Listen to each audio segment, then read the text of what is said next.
Hello, my name is Maria Paula Claros. I am a seventh semester student of foreign languages with an emphasis on English.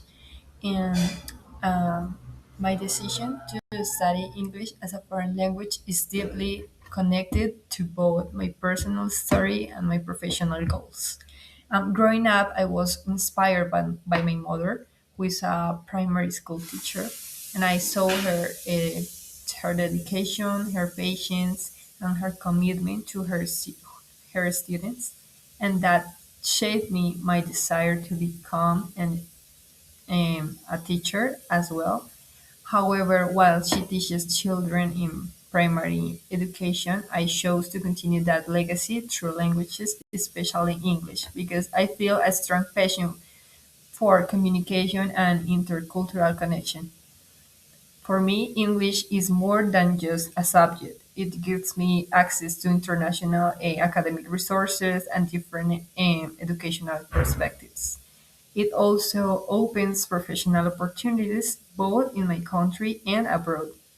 As Lever and Checkman explain, having a meaningful purpose strengthens motivation in language learning. In my case, that purpose gives direction to everything I do in my learning process. When I think about language learning, especially speaking skills, I understand that speaking is not only about knowing grammar or vocabulary, it is about integrating different components at the same time, like pronunciation, fluency, rhythm, and the ability to interact naturally. And speaking is a productive and interactive skill, and it requires deliberate practice. And as Guillen mentions, developing the speaking skills demands planning and strategic effort. That means I must actively practice, expand my vocabulary, and create real communicative situations to improve.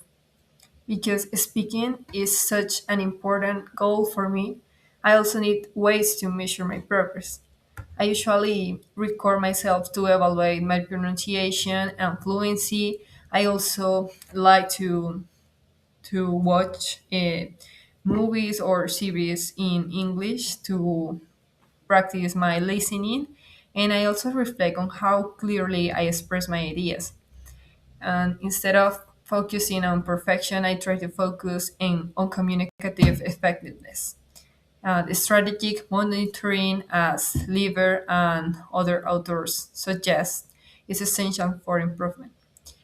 Keeping reflections and receiving feedback from teachers or maybe from our colleagues um, allow us to identify in strengths and areas for growth. All of this connects to a broader idea. Language learning is a lifelong process. It requires clear goals, consistency, and reflection. I believe a small daily practice are more effective than irregular intensive study. And learning new vocabulary, practicing pronunciation, and speaking regularly help me integrate English to my daily life. And in that way, learning becomes continuous and sustainable. For me, studying English represents not only academic preparation, but also the continuation of a family vocation and a long term commitment to education and communication. And that's it. Thank you.